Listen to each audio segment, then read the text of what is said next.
Good morning. Morning. Morning.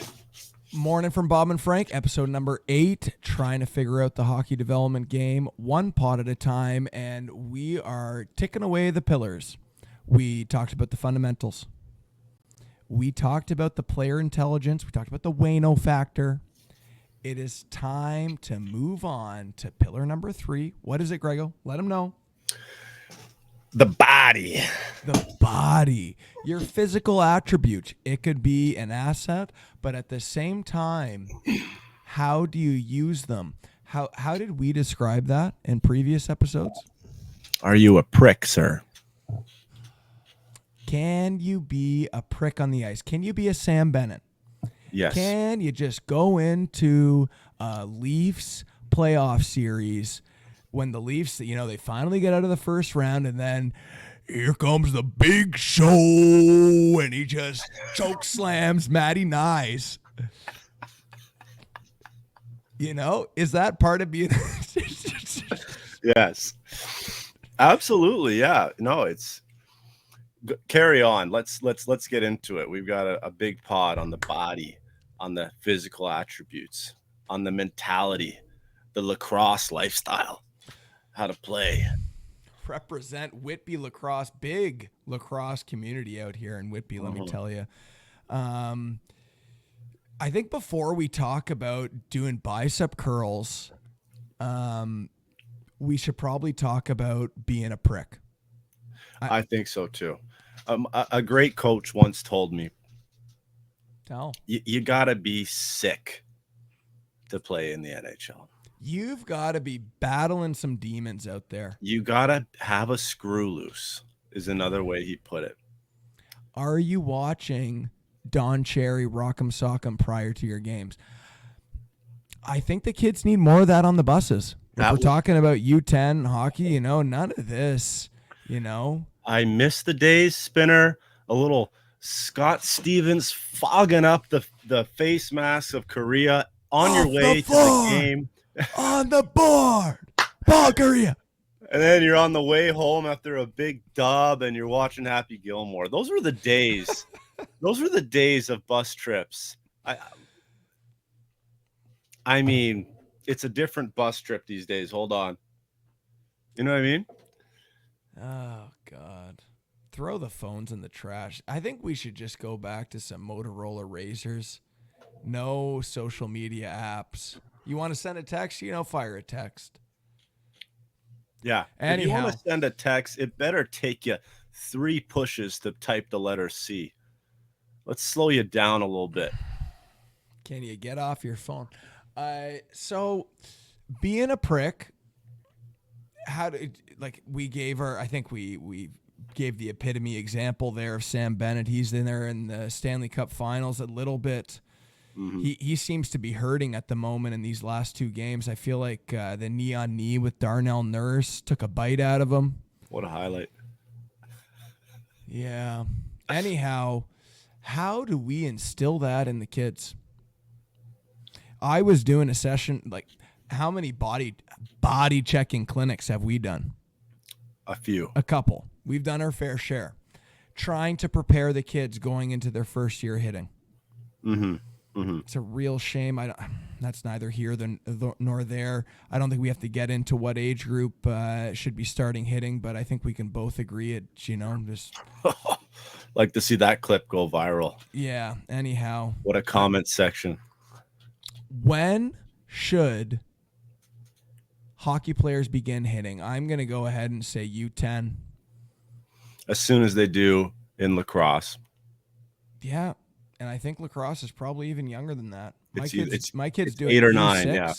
Is it 6 all the way down there? No. Well, you know what? The kids are already cross-checking them and U6 lacrosse, and I'm quite certain in the games playing rep in the next year, it's all fine. Anyhow, well, I'd much rather them learn when they're at that age. I'm working with a group of kids that are going into grade 8. They're going to be 13, 14 years old.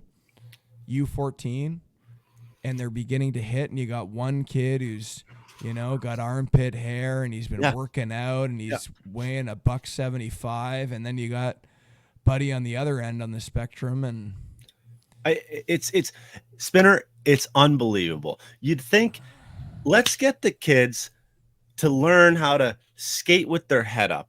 They start at age 9. They're learning the You skills can of let's ingrain for 4 years before we throw a body check the blinders. Everyone see BobN'Frank coming down the ice? And then all of a sudden, you're sitting there at 13, 14 years old, and now we're hitting, and you got D partner Tony and Tommy, and Tony's going, "Hey, Tommy, how are you today?" And Tony's going, "Pretty good, Tommy. You?" Like, hey. hey, Tommy, I love playing D with you, buddy. Like, Oh, beauty. sorry, the rant's over. 100%. You can see it. The point I was going to make is you can see it with the kids playing lacrosse. Yeah. One kid gets cross-checked and slashed, they figure it out. Mm-hmm. And I'd rather them figure it out when they're a bunch of, 60, 70, 80, 100-pound kids and compared to Tony and Tommy. Tony and Tommy. Anyhow, back to what we were talking about. We were talking about working with these kids that are going into grade 8, trying to get them Yes. to hit, and it is like pulling teeth out. Right. They're clearly trying to figure out how to transfer their weight. Sometimes there is the odd kid that is very aggressive and they fit right in type of thing, or they're perfect for the situation. But I'd say 80% of what I'm seeing in Ontario in terms of kids moving on to hitting, they don't have them. They need to watch some Don Cherry. They do not have the mindset of going and being a prick.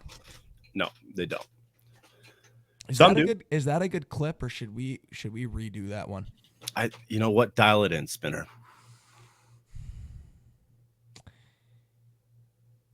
Preparing kids going from grade 7 to grade 8, teaching them how to hit. I'd say at least 80% do not have the proper mindset of going in to crush somebody. Put on the Don Cherry clips. That'll help you to be a prick when you're going into the corner. Yeah, a couple of those. Scott Stevens. That's what I'm talking about. Okay, is that good? That was better. We can clip that. Good. We're all about the clips here at Bob and Frank. Love that. We appreciate the viewers on the YouTube station here.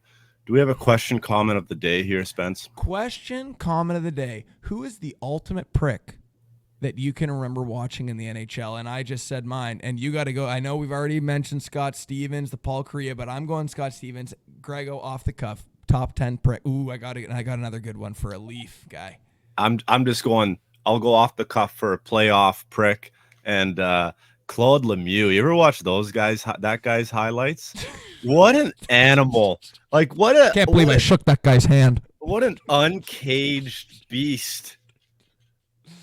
I'm going for a Leafs jock sniffer like myself. I'm going to be going Darcy Tucker. I know. He was my first thought. I know. Yeah. Sammy Captain and scrambled eggs. I mean, the guys. Too bad the series is over next shift. Yeah. JR. Was that the one? No, that was a different series. I don't think he was selling like that, but JR did snipe post and end. Okay. We've talked about being a prick. I think we've covered that category. Yeah, but what else are we?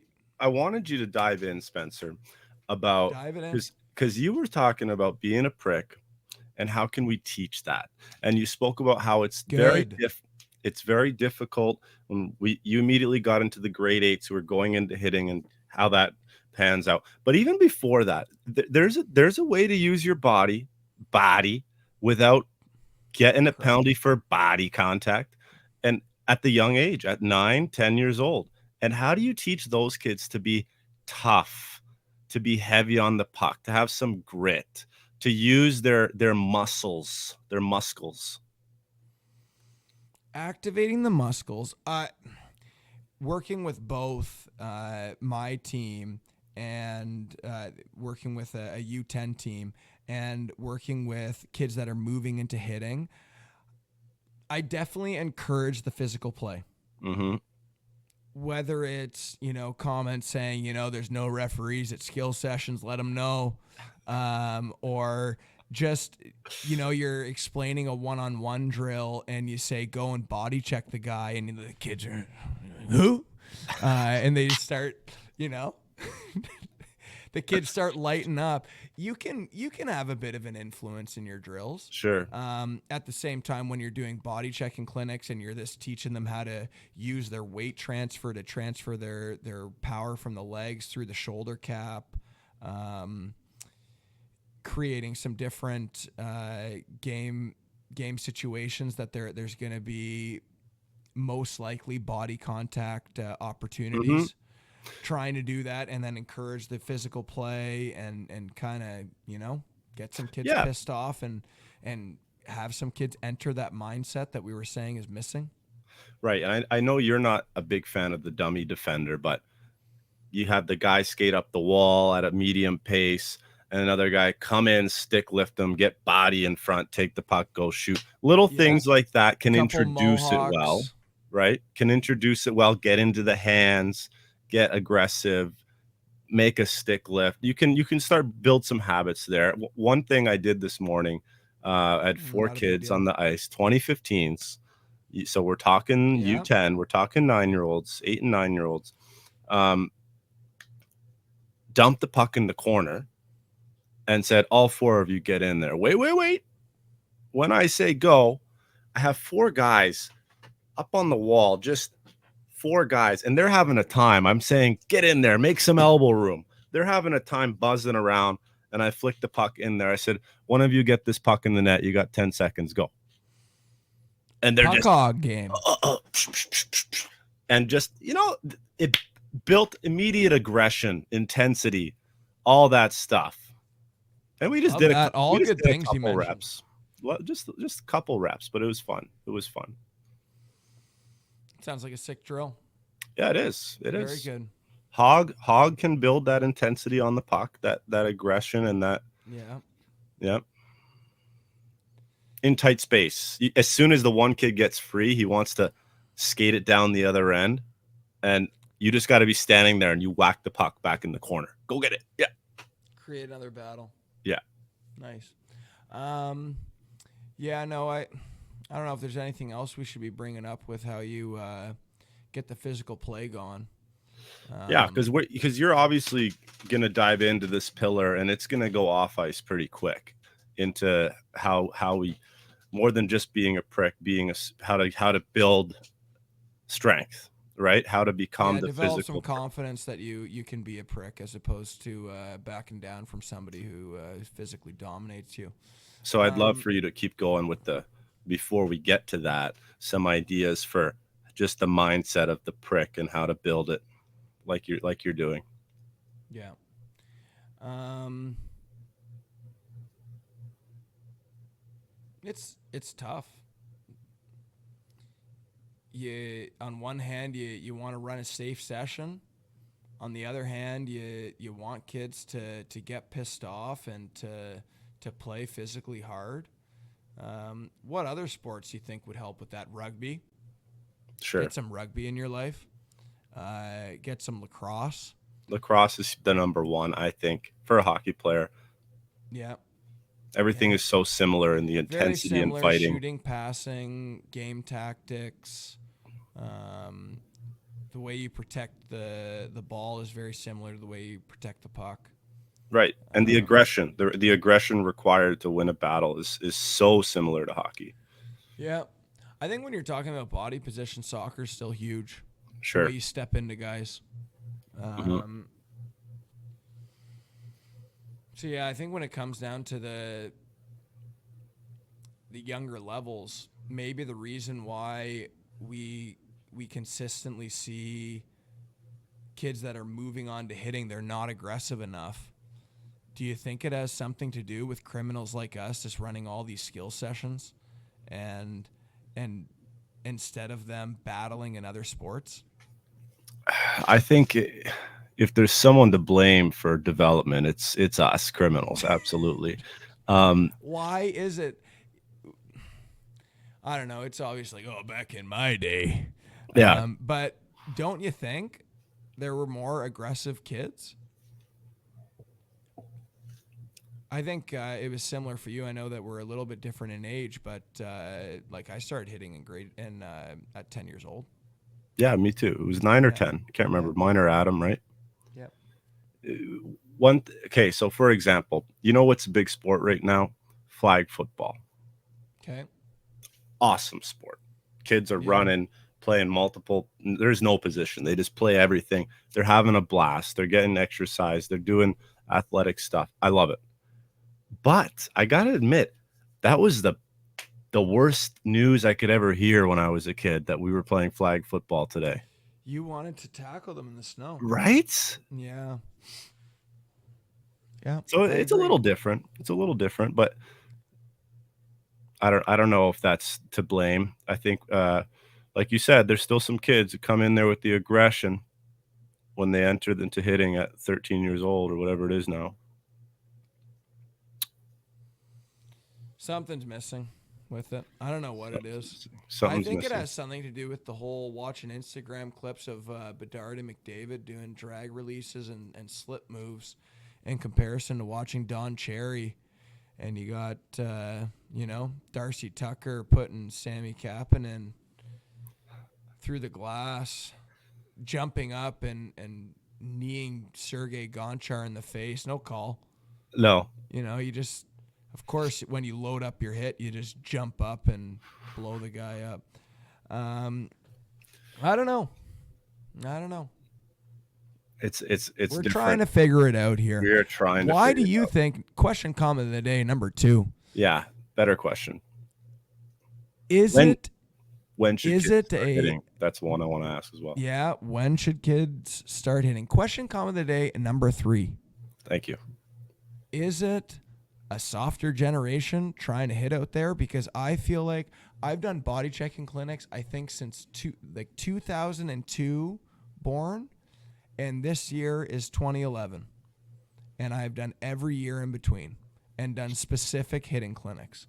And I would say over the years, it is harder to get kids to throw their weight around. I would say another question, not comment of the day, but Question comment of the day, number 4. another question comment is you hear the game is changing.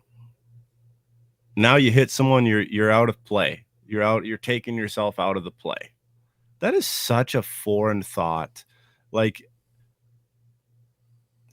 the first time I played a shift Tell me in about it. the first time I played a shift in Europe, it was very different and there was less hitting. I didn't know. My first shift, I dumped the puck in like a good Canadian boy and I went and ran a guy in the corner. I just felt like that's what you do in your first shift in a new league. You just got to go get your What are feet you wet. doing? I dumped it in there. I run the guy over, and I was shocked, and he was shocked, looking at me like you prick. And I just I thought to myself after, like, oh, this is so different. It's a different So it's game. the Europeans with their visors out there. Maybe we're in a European world now. It's a European style of play. They have a good lifestyle. You know what? The level of hockey is so high right now. Maybe hitting is just not important anymore. Could that be the factor? Is it No, are no. kids Look at the soft, Stanley Cup Finals. right? Physicality. It's in the game. It's Yeah. in the game at the highest level. You better prepare for it, for crying out loud. Yeah. It's huge. It's so important. But Clip it. I figured. Let me ask you that again. What are we doing here? I think we've covered being a prick. We're 20 minutes in here. We're 20 minutes in. Thanks for coming, folks. We appreciate your time. Can we go on the YouTube channel and have little segments in the video and like segment 1 is, intro and then being a Question prick? comment of the day number 6. Can someone tell Can- us how to do that? We got to watch a YouTube video and figure this stuff out. Yeah. Well, anyhow, How about I think we got to talk about the bicep curls. How Yes. many sets, how many reps, what is the NHL level of bicep curl strength? 3 sets at 10. Well, I actually personally know the prick who could have gave Sam Bennett 1 rep on the pull-up test, but didn't. What a prick that guy is. You know And what? He had no business getting a repetition. It was like not even a quarter of a rep. He had 2 attempts at it. He must have been injured. the guy, I heard Biz talking about it, Biz and Witt talking about it today. He still hasn't lived down his no pull-up. Did he? They actually talked about it recently? I saw Spit and Chicklets clip today, and what's his name? Whitney's going, I wish we had Sam Bennett on our team, on the Oilers. He is just an absolute criminal. And then Biz, one of them, maybe it was Biz, he says, a guy, I think it changed him going from no pull-ups and Witt said, yeah, it must have been having no pull-ups, and it's all over the news that he had 0 pull-ups in the combine. And I think one of them also made the comment, no, it's just in his blood. That guy's been a criminal since he was born. Yeah. But I was sitting there watching the clip thinking, this prick on the Bob and Frank show right here could have gave him that pull-up. There's And no I in team, but there is in fitness test. And I was running the pull-up test. Very weird coincidence. It was like 2012, 2013, a little overhand grip pull-up test. I did a great demonstration for him, so I don't know what the confusion was, but he was up there and just. But you could have gave it to him. In theory. No, absolutely not. You could have saved it. Think of it. You don't think anyone like has ever given the pass? You didn't run it every year. You think anyone's the guy didn't do a pull-up? If I'm not mistaken, he wasn't the only one.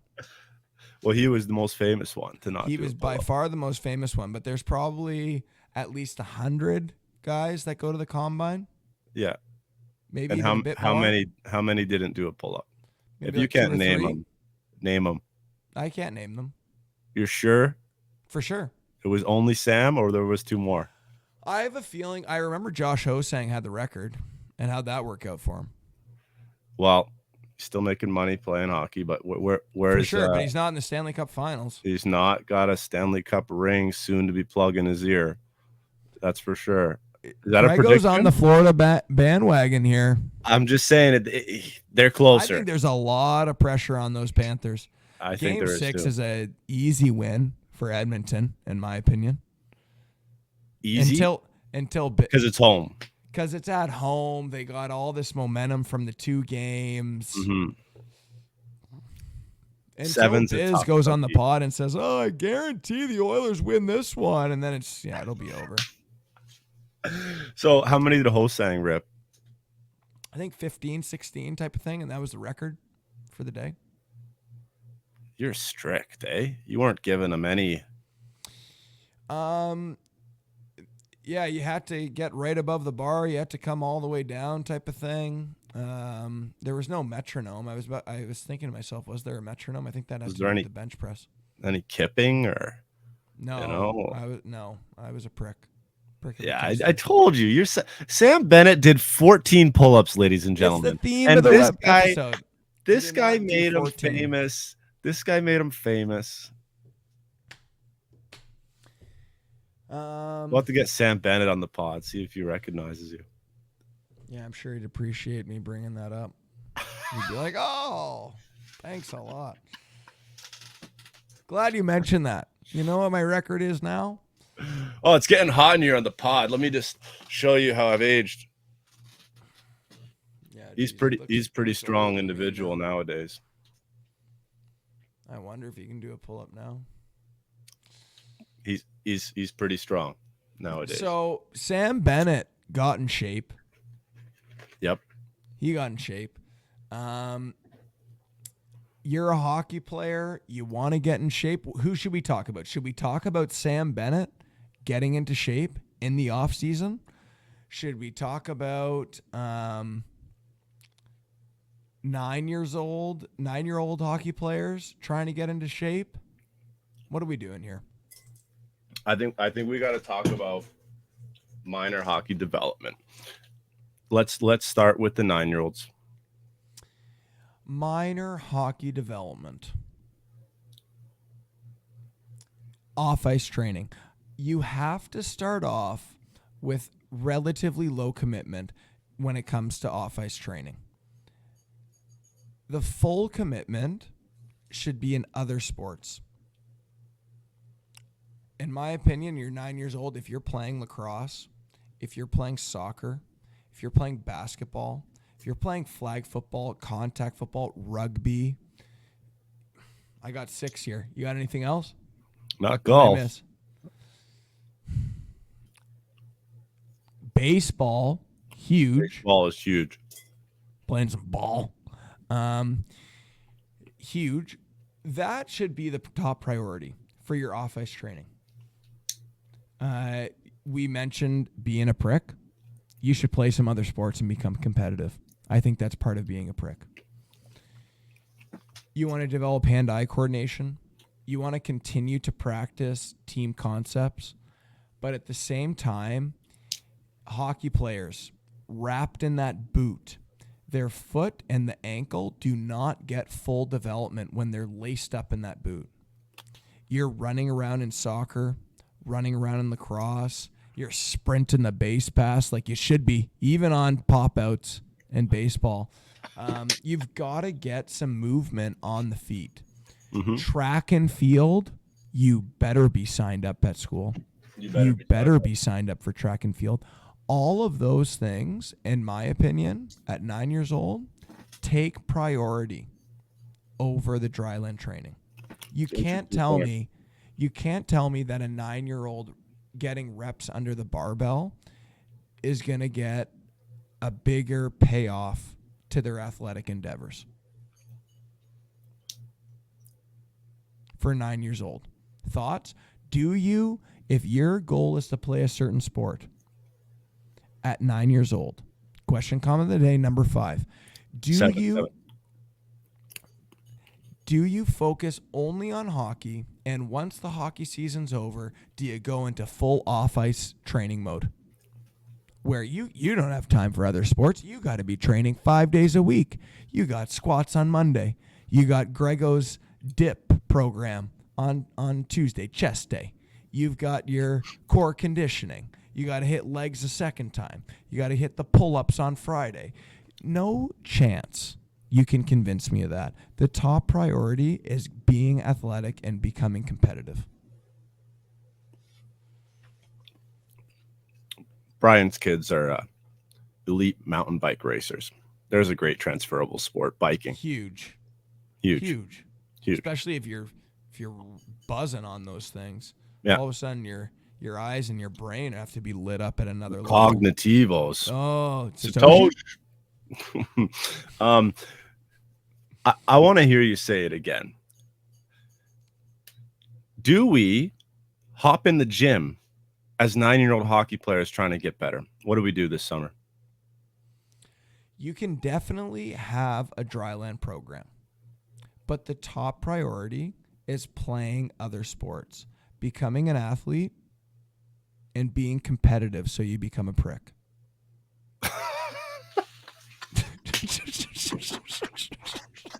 Is that a better clip? Oh, sold. Love it. All right, that one will go on the Instagram for all our viewers here that are wondering why we're repeating ourselves. You know what? You guys, if anyone is watching at this point, you guys are why we exist right here. Just imagine a big we hope red you're enjoying pop-up going up that says subscribe, a little thumbs up. We need that, and we're not editing it in. So you know what? Subscribe, like it, love you. Love you guys. Yeah. Wish I could give you Hagi. You know what I mean? On that note, even though I'm here saying, hey, make sure you're not doing too much dryland training, I would be lying if I didn't tell you that I gave a dryland program pretty in depth for all my players going into next season. That was my next question. So you're the U10 coach, and you want your players to better get be working out.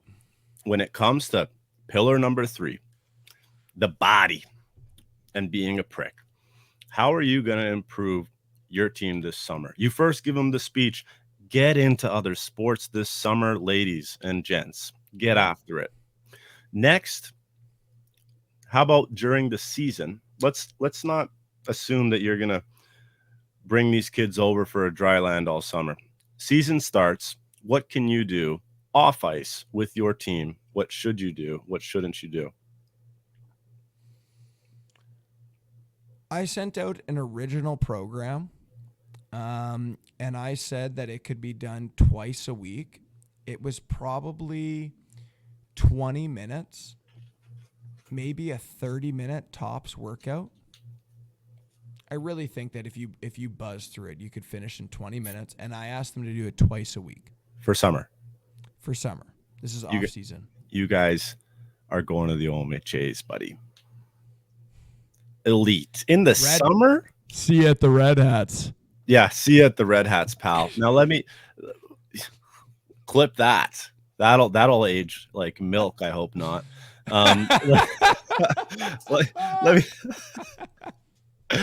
okay, what are your expectations? You've done your job. Coach Spinner, you've done your job.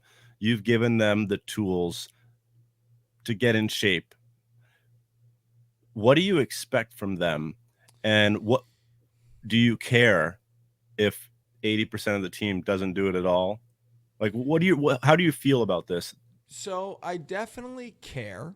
I definitely think I did a bit of a fitness test recently, which was after 6 weeks of the first program. And what I said from the expectations is that if you did this workout twice a week for 6 weeks, like you would see a dramatic improvement in the kid's body awareness. The way you can squat with proper posture, the way you can execute an RDL with a hockey stick, doing some lunges.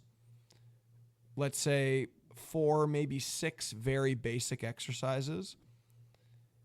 Not asking to do any type of progressive overload or lifting heavier and heavier weights, like just learning how to do the exercises, in my opinion, goes a long way in terms of being able to do those exercises with good technique. So when you are older, you can lift heavy type of thing. Mm-hmm. But at the same time, like just being able to move in those different varieties, it'll make you a better skater. Everyone wants to, go to their favorite power skating coach. You're not physically capable of doing what is asked of you, whether it's, punch turn. Your hips and everything are not capable of being in that position. Doing some basic exercises help. And like I just mentioned, it helps long term. Can skating... All right, here comes a clip. Here comes a clip, Spencer. You're 9 years old. Can your body hold you back from even being able to perform a skating technique? Absolutely. Like not being able to hinge at your hips properly, and you yell at somebody, chest up, or get low, and then they get low, and their posture dives type of thing. If you are not aware of how to hinge at your hips and squat properly, and how to do that on one leg, how to perform a lateral lunge that involves all those different things, but now you're extending one hip out wide and trying to have hip, knee, and ankle extension while the other side of your body is in a balanced, flexed, hinged position. If you don't know how to do that off the ice, how are you going to skate goal line to goal line full speed and execute it perfect? You can have any type of instruction you want. You're not capable. I love it. Yeah. I love it. Probably too long of a clip, but probably too long of a clip. But that's, you know what? That leads me to my next question.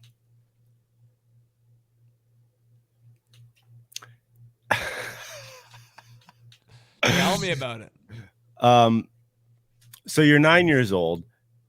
Coach is asking you to complete the perfect stride, hip, knee, ankle extension with a strong, balanced opposing leg. Can your body hinder you from being even capable of doing this? 100%. Are you kidding me?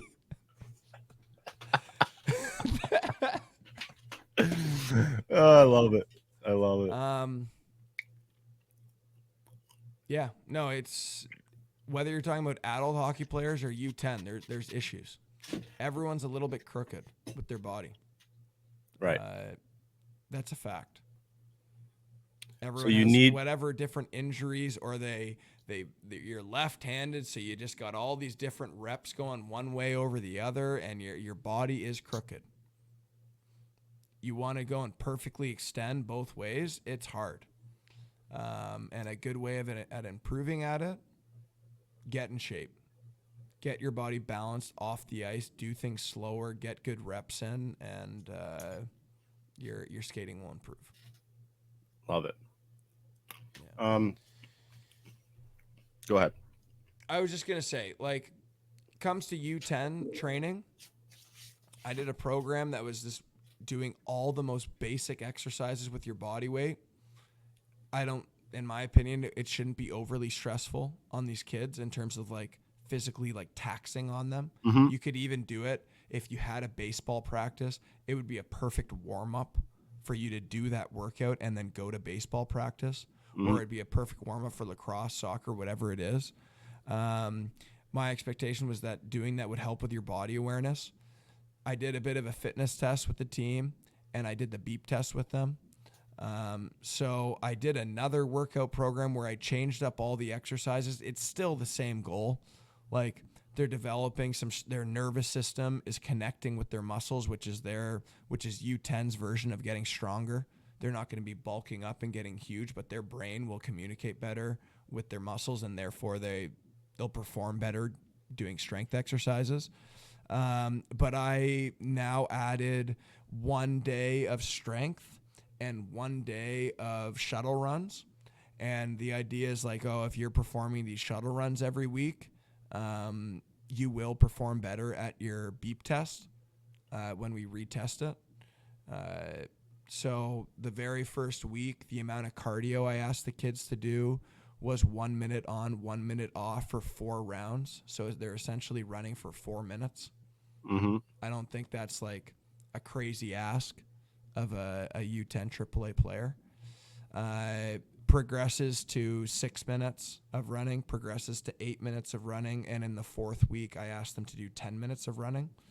And these are twice a week or once a week? I forget. So I asked that they could do it once a week, but they could do it up to 2 times a week. Got it. Yeah, if they have a lighter schedule and they feel like they can do that, I said it's no problem fitting that into your schedule if you want to, but I said that the expectation was to do it once a week. I have a feeling they'd let you know if they did.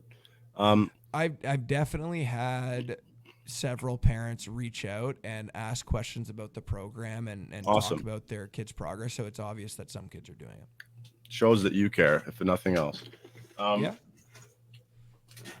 Does it go the other way? Let's take the best skater on your team skating stride, okay? It ticks the boxes of the extension and the chest stop and the posture and the alignment and the balance. How does this player perform off the ice in the different strength exercises and movements and coordinations? Incredible question. I would say by far the player that this is like a little bit of a coincidence. It's kind of consistent in my opinion, but with the players on my team, the players that perform the best in the off ice movements, by far the best skaters in the team. And it's not like we're performing explosive movements. I'm talking about slow and controlled body awareness exercises, squats, deadlifts, lunges, lateral lunges, crossover lunges. The players that perform those with control and they clearly know what they're doing, by far the best skaters on the team. Incredible. Do we need to redo that one? No. Well said. Okay, so we got that. Again, you're not developing bigger, stronger muscles type of thing, but I will be teaching my team an explosive power program. They'll be doing plyometrics. Mm-hmm. Sure, it's healthy to go through stretch shortening cycle and like loading and exploding with jumps. Not that I'm going to be doing med ball throws, but med ball throws would be another. We were just talking about that, getting your golf swing going. And doing some explosive movements that are at full speed as opposed to all these different slow and controlled squats, lunges that I've been describing. Those are effective too, not only for their nervous system to connect with their muscles at a different tempo, but also for long-term gains, long-term body awareness, where when you're performing those movements at an older age, you're going to get way more out of them because your experience, you know how to do them as opposed to learning them for the first time and trying to figure out how to activate your muscles. I love it. And I love talking to you about this stuff because me as a U10 coach, I'm more than confident enough to put them through a simple program and feel completely safe about what they're doing. And I bring that up because you can really dive in on what a lot of parents ask is, what is safe though for their age? Should my kid be doing anything? Have I just lost 3 inches on his growth? I remember when I was a kid, my dad used to say, oh, so-and-so is squatting 200 pounds at 13 years old. He'll never grow. Like, you hear break down some myths for me, because I'm trying to scratch the chalkboard of irritation right now when you hear these words. But they're out there. These are well-meaning parents who don't have the background. Message for the hockey parents. If you have the audacity to sign up your kid for hockey, but you are nervous for dry land training and what's going to injure them, just take a step back for a second. Take a step back that your kid could go flying into a post, God forbid, gets thrown in head first into the boards. But you're going to have a professional trainer put them through some basic exercises and be like, well, I heard it's going to stout his growth, so I'm going to wait till he's 16. Yeah.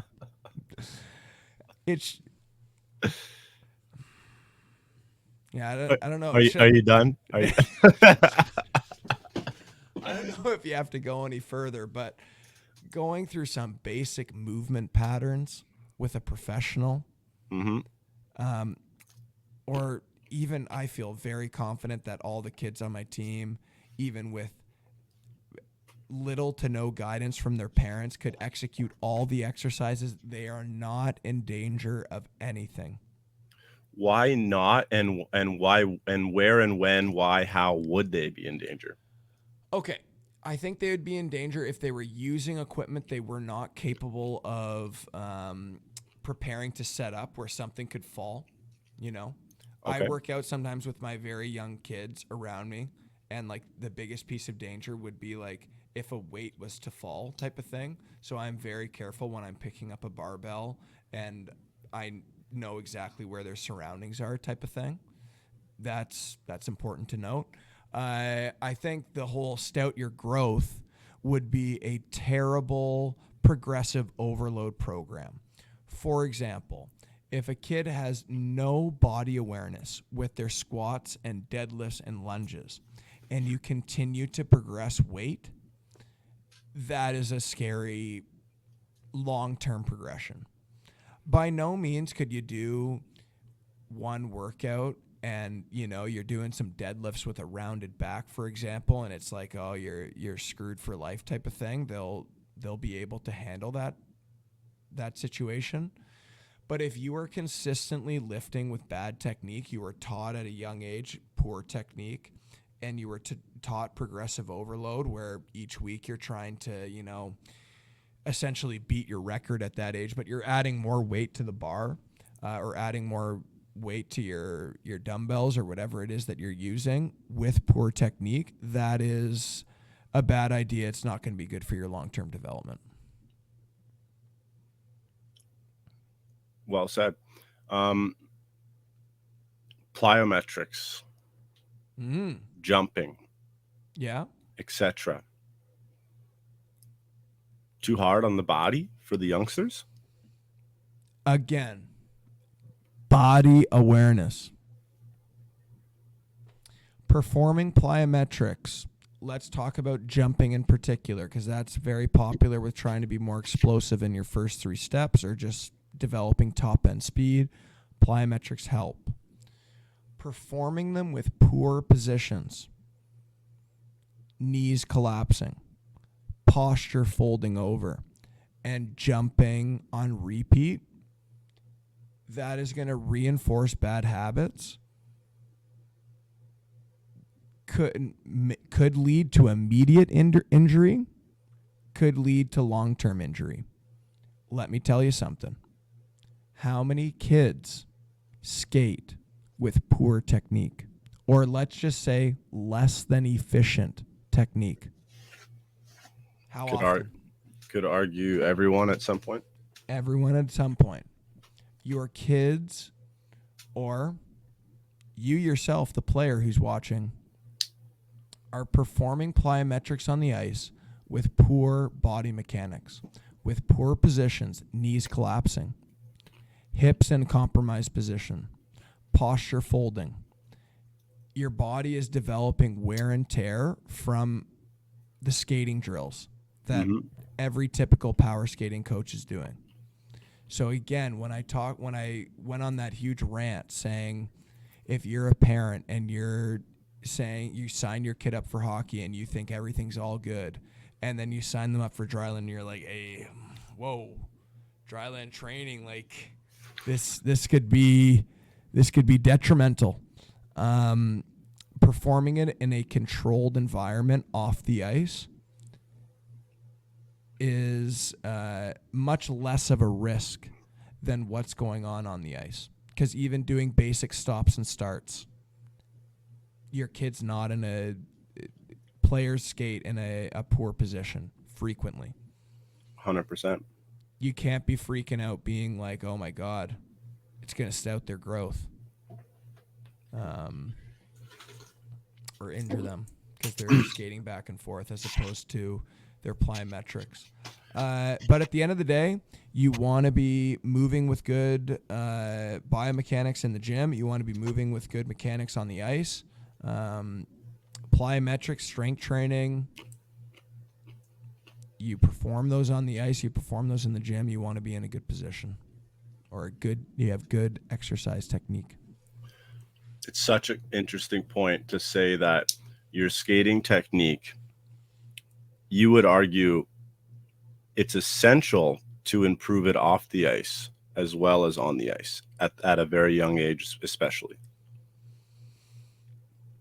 It's one thing that is for certain, like it's, science here. It is easier to improve your exercise technique at a younger age than it is at an older age. You take these 10-year-old kids, and I said that if they were doing the workout twice a week for 6 weeks, they would see a dramatic improvement. The kids that did see a dramatic improvement. It is so much easier for them, and they are aware of how they move. You take a 20-year-old, let's say a 30-year-old, and they have poor exercise technique, and you're trying to improve it twice a week for 6 weeks, you're going to look the exact same. Not the exact same. You can improve. Right. But not even close to the improvement that you'll see at 10 years old. So, yeah, doing some basic exercises at a young age, boom, you got them. It's like riding a bike. If you try and ride a bike at 30 years old, yeah, you can probably figure out how to ride a bike. You can't figure out how to squat quickly at 30 years old. It's hard. If you had a client we're stuck on 2015s. I love that. 9, 10 years old, who's struggling in skating stride. Mm-hmm. How quickly would you go to the off ice drawing board with them?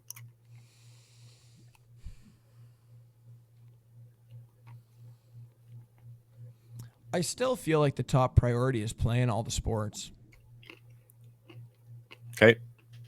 Um, I'll give you an example. I was doing the classic stride knee down program, Classic. There goes my hip flexor. and so I was doing younger 7 and 8 year olds, and I was doing it. Pretty accurate. Last week, kids couldn't do knee down stuff to save their life. They're falling over, and in particular, one leg over the other. One leg solid, other leg can't withhold it. Clearly, they have a physical imbalance. Do you go right away and say, "Oh, you've got to be in the gym. Get this 7-year-old in the gym." Guess what? I did the exact same set of drills the next week, same group. They're figuring it out. It's a miracle. It's a miracle. They're developing strength and balance within your class, within your skill session. Yeah, off ice training will complement it, but I don't know. Do you really want to be gunning that these 7 and 8 year olds have to be going to the gym in order to develop themselves properly, and otherwise they're behind the 8 ball? I ask it as more than a co-host today, because Yeah, I and I'm wondering too, to be honest yep, with you. yep.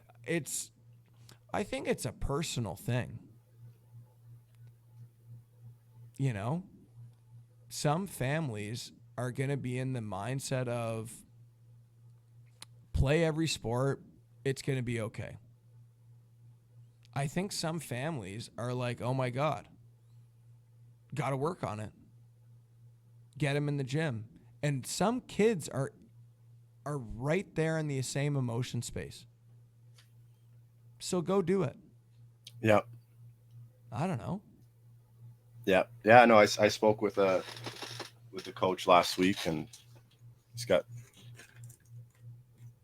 it's either 3 or 4 kids. One's a 2015, and then the rest are 2013, 12, something around there. And they're all doing morning stuff. Get up in the morning and go work out, and not weights and all that stuff, but stuff that you said, like plyo, maybe some jumps, or maybe some squat holds, like wall sits, and maybe some push-ups, some sit-ups, and they've all got this fun family thing that they're doing, and they're all into it. They're all ticking a few numbers every single morning before they even start their day. And what are you going to do? Stop them? If they love it, let them go. Hey guys, take the day off today. No wall sits today. Well, if they're down there doing it, fantastic, right? Yep. It's awesome. It's really awesome. Anyways, that was off topic. But I think the last thing I would say in regards to doing dryland at 7, 8, 9 years old, which is what we've been talking about, you've got to make it fun, one way or the other. I get it that, a lot of kids would just have way more fun going out to the ballpark, going out to the soccer pitch, going out to playing box lacrosse. That's their fun. They're getting fit doing it, without a doubt. If you can create an environment or take your kid to a facility that has an off-ice program for that age that's fun, that's incredible. Do it. One thing that I'm doing with the U10 Whitby team is on Fridays, starting in once school's over, we have a skill skate and I run a dryland session after. And having the full team there, it's like it's a good team bonding. It's a fun thing. It's not like you're there and you're like grinding out your back squats and your sprint drills. Yeah, there's going to be some sprints and there's going to be some exercises or whatever, but it's kind of just a good vibe with everybody being there. Right. Everyone's going to go home after feeling great. And you're making sure of it. Yeah. As a coach, Sure. you're out, you're hooting and hollering and making sure that there's some comic relief and that it's not a military there, that the kids are enjoying it while staying focused, right? Yeah. Um, Again, can you answer real quick? During the season, you want it? Is this something coaches need to do? Do coaches need to run something or just hand off something, a program, and just expect kids to do it? Or is it every Friday at their practice, team has to do an off ice together? Or is it not as important? Just make sure that they're doing sports during the summer and don't worry about all this stuff. I think doing dryland during the year is important. It's important at ages like U16 so that the kids who are actually starting to make some strength progress in the gym in the summertime, they don't just mail it in all winter. You're still doing dryland in the year, so you stay strong and you're ready to compete in tournaments and compete in playoffs, not get exhausted basically or not get injured. Exercise helps with that, so you should be working out in season. With our age group, I think just having that, again, more team camaraderie, more of like a mental edge, and continuing your long-term development of body awareness, coordination, having your nervous system become more connected with its muscles, all good stuff. You should do off-ice training during the season at all age groups. Mm-hmm. You asked me about should I be doing it or should you hand it off? Mm-hmm.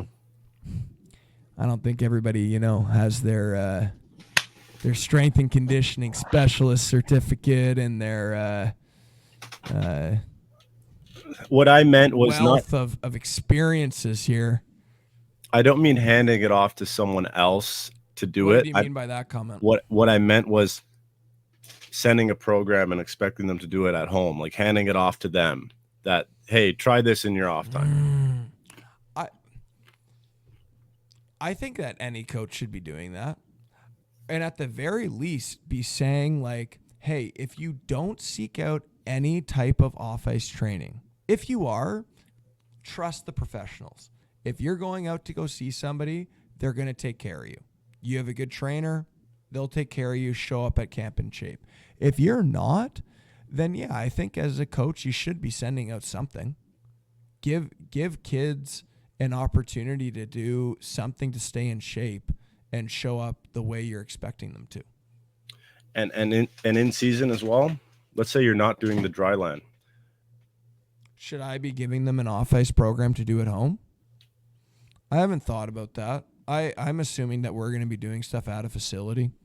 Yeah. And between all our practices and games and doing warm-ups, which, again, if I'm running them, it's going to be a proper workout every single warm-up type of thing. Mm-hmm. I don't know. That's a comment in itself right there. For sure.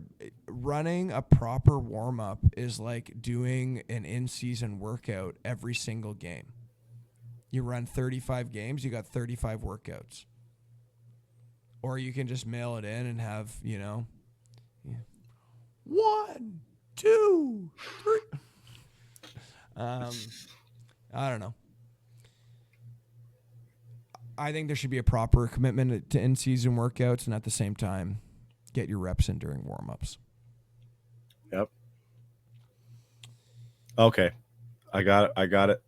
I know we've been on forever. We're just pulling a Satoshi Takano here, just going for 2-hour pods here.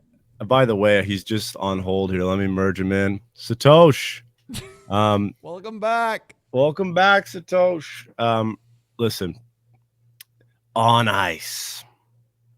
On ice conditioning. On ice conditioning to build the body.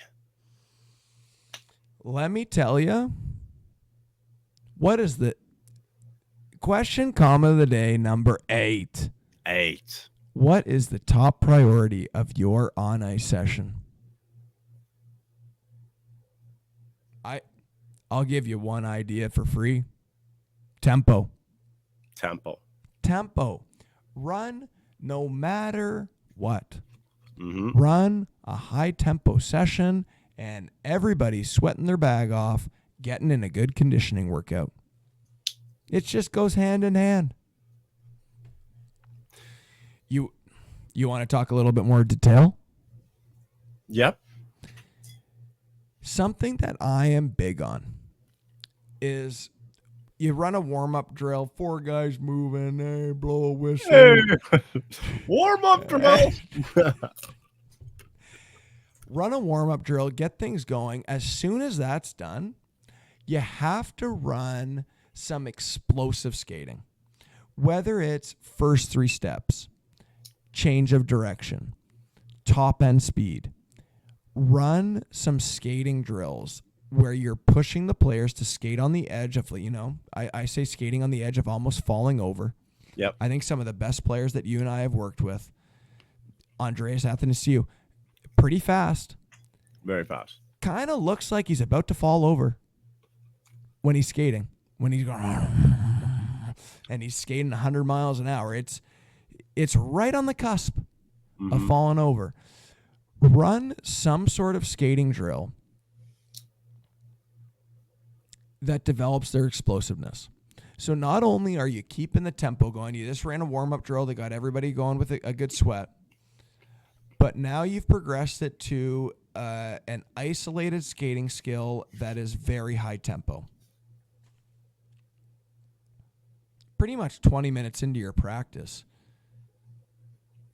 everybody's gotten a good workout in. So even when you move on to something that's a little bit more tactical, maybe it's a little bit more details of the skating skills you're working on, or maybe it's more of a hockey practice type of drill.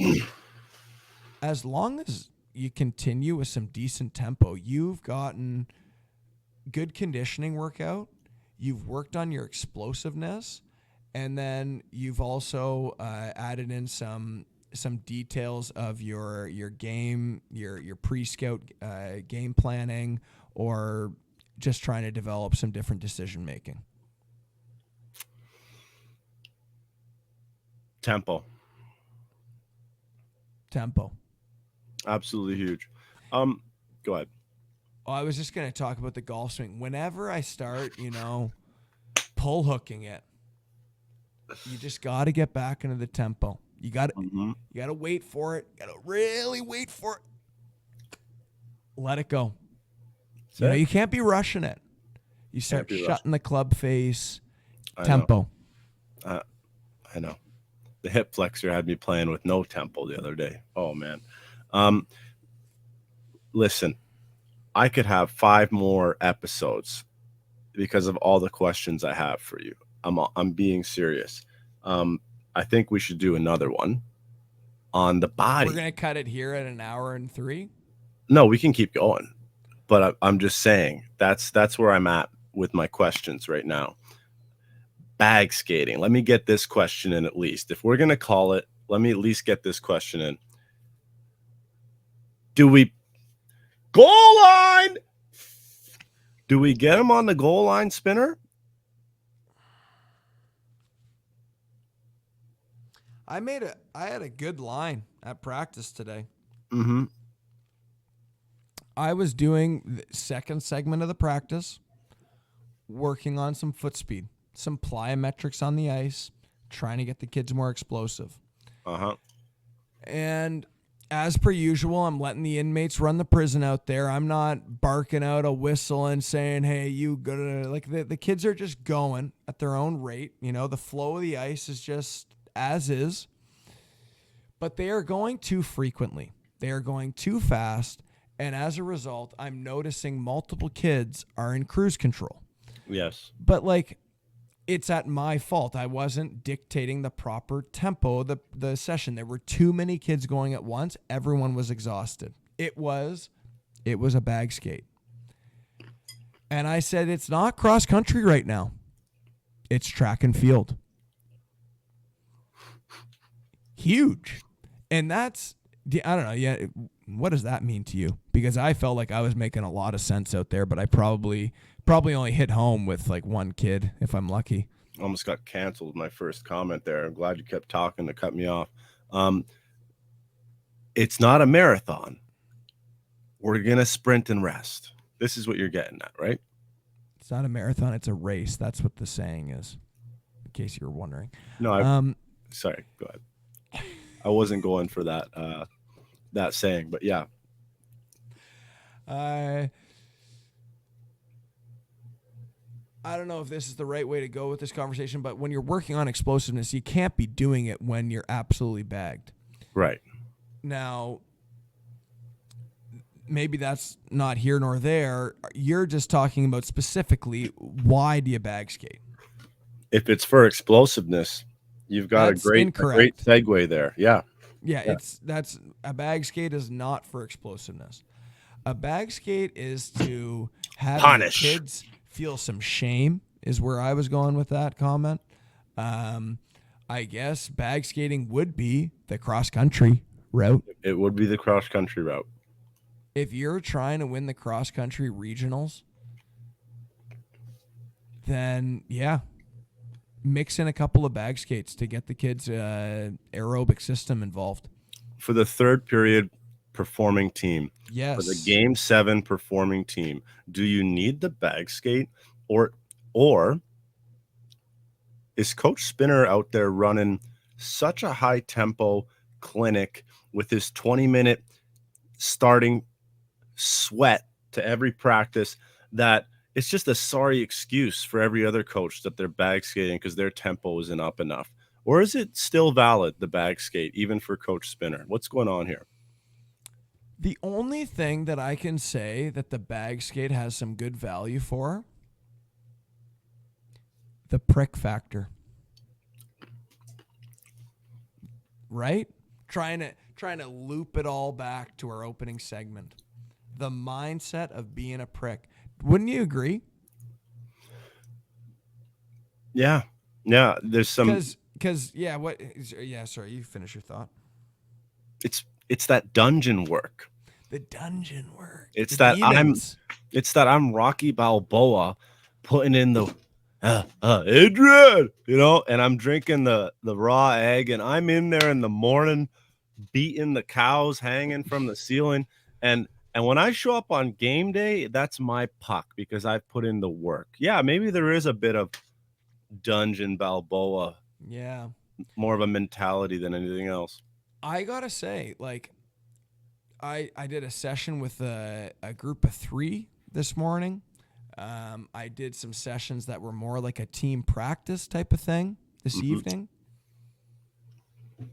I'd say in all of them, players were keeled over at some point. Even in the last drill, where like I had gone through, my warm-up drill to get them moving, some foot speed drills, some more like technical type of stuff. And when I was running like a bit of a hockey practice type of drill at the end, and it's like a 3-on-2 rush type of thing, even during that drill, it was like almost hard to get them ready to go for the next rep because guys are exhausted. It's kind of like you're bag skating them. Do you still think there's place for Coach Herb? Again, is there place for this team bond of get on the line and we're doing it together? And we're going to the finals because we put in the work and we put in the work together and we know we did. And we're going to eat lightning and we're going to grab thunder. This Rocky Balboa, how important is that? Or is it not? And you know what? We're in good shape. Our team is conditioned. We don't need to bag skate to get into that mentality. Yeah, I just see it as the, as I said, the dungeon work. Or as you said, the dungeon work, as I said, the prick factor. I think that's what you can develop within the bag skate. So you still need it. The bag skate has its place in minor hockey as it does in training camp in the NHL. Yeah. Yeah. Yeah. Sometimes you got to get a little angry. Absolutely. Good. Rock'em sock'em. Yeah. See, this is a never-ending podcast because We haven't even talked about physical training at the elite levels. we haven't talked about the body checking experience. I would love to get some practical stuff here. I would love to share with some coaches, Spence, some of the things you've done in your body checking clinics. Couple clever apps. I would love to get a couple of clever. Shout out to our sponsors, the Clever app. I mean, moving on. Clever whiteboards. I would love to get. Whiteboards. We got to get some body checking drills going. We promise we will bring those out. We Mhm. also have to get some off ice programs for the elite players. 100%. We gotta share those. Maybe a in mixed some bag, sort of something shit. presentation here. Yeah, there's some sort of glitch on my end, your end, or something there. But I think we got to wrap this one up. We've been rambling. We've had a good time out here. I hope everybody watching for an hour and 10 is just having a time. You know what? I'm certain of Eh, one thing. Sorry. I'm certain of one thing. There is possibly one person who's made it this far. And you, my friend, Hey, DM us. We'll send you a sweater. If you've been watching to this point, thank you. send us a DM. We only have size large available. We have one large and one extra large. If you DM us, Yeah. we'll send it. We'll send you the BobN'Frank sweater. First DM and only DM. And if not, this is not falling on deaf ears and we're keeping another sweater. Yeah, that's fine. And if you think you can DM us and not be subscribed to this channel, God help your soul. I think we covered some bases out here. It's getting late though. I don't know if we're going to go into a full ramble of body checking clinic practices, which we have to do. We have to do it with the whiteboard, the clinic, and then how training programs. How to work out. You know, it's June 20th out here. Everybody's in the thick of their workout programs, and we're just going to start telling them they did it all wrong. There's so much stuff I want to hear. You talked about the stride into the off ice awareness of the body and different. I want to see it. I want you to show me the stride drill. I want you to show me the off ice drill, and I want to hear the brain and the science. I want to see it all. We got to share it. We'll be back. I think you're onto something. I think that would all be good stuff. It will be. Get a couple of all-time demonstrations by yours truly. BobN'Frank coming soon. We'll teach you all about the cement knives and the glutes. That's another one I can talk about. Yeah, talk about when you're not prepared and you go and you start ripping a proper workout program, how the knives start going through your legs. Can't wait. One of the parents from my team said they did the off ice workout with their kid. They're like, "Oh, I got knives going through my quads for the next 2 days." They did not say knives. I want to open up this That's message so good. here. The dormant volcanoes, that is my adductors and gluteus and everything else. Oh man, what a treat it's been to get to activate those muscles. Oh my God. 2 Tuesdays ago, I did the dryland workout with my son. Couldn't walk for 3 days. Felt like knives in my quad. Peak physical shape. And here you and Josh Beaton were just having a time that I came up with cement knives in the glutes. It is knives. It really you animals are just in shape. You don't know what it's like. It really is knives. Oh man. Well, All right. See you later, another everybody. great pod. Another great pod. I think we got some clips out here. I think we got 6 more of these. It's endless. The pod will go on forever. There's too much to talk and share with the hockey world. And by the time we share this, you have to buy our next book because we're changing philosophy. Changing our philosophy. You know what? Hockey players can't play other sports. Hockey's just too unique of a game. You have to be focused on it. If you are serious about playing at the highest level, have to be focused on it at least 12 months a year, twice on Sundays. And you can't be bag skating. There's too much time that you're wasting on the ice. You should be working on the skills and systems.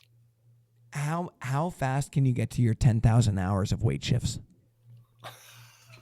Every 6 seconds, you've lost a rep.